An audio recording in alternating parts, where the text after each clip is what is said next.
നമസ്തേ പ്രിയമുള്ള പ്രേക്ഷകരെ. ശ്രീ മേൽപ്പത്തൂർ നാരായണ ഭട്ടപാദനാൽ വിരചിതമായ ശ്രീമൻ നാരായണീയത്തിലെ ഹിരണ്യാക്ഷവധവും ഭൂമി മോചനവുമെന്ന 13-ാം ദശകത്തിലെ പ്രഥമ ശ്ലോകമാണ് നാം ചർച്ച ചെയ്യുന്നത്. പ്രിയമുള്ള പ്രേക്ഷകർ, ആദ്യം ശ്ലോകം ശ്രദ്ധിക്കുക. ഹിരണ്യാക്ഷം താവത് വരദ ഭവദന്വേഷണപരം ചരന്തം സാംവർത്തേ പയസി നിജജംഘാപരിമിതേ ഭവദ്ഭക്തോ ഗത്വാ കപടപടുധീർനാരദമുനിഃ ശനൈരൂജേ നന്ദൻ ധനുജമഭിനിന്ദൻ സ്തവബലം. ഇനി പ്രസ്തുത ശ്ലോകത്തിലെ പദച്ഛേദം ശ്രദ്ധിക്കുക.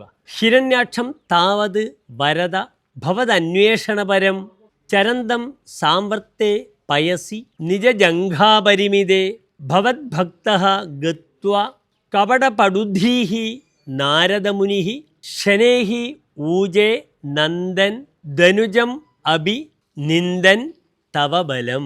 ഇനി പ്രസ്തുത ശ്ലോകത്തിൻ്റെ അന്വയം നാം ചർച്ച ചെയ്യുന്നു. പ്രിയമുള്ള പ്രേക്ഷകർ ശ്രദ്ധിക്കുക. ഹേ വരദ നിജജംഘാപരിമിതേ സാവർത്തേ പയസി ഹിരണ്യാക്ഷം ഭവദന്വേഷണപരം ചരന്തം താവത് ഗത്വാ ഭവദ്ഭക്തഃ കപടപടുധീഃ നാരദമുനിഃ ധനുജം വന്ദൻ ഭവദ്ബലം നിന്ദനഭി ശനൈഃ ഊജ. അടുത്തതായി പ്രസ്തുത ശ്ലോകത്തിൻ്റെ സാരാംശം പ്രിയമുള്ള പ്രേക്ഷകർ ശ്രദ്ധിക്കുക.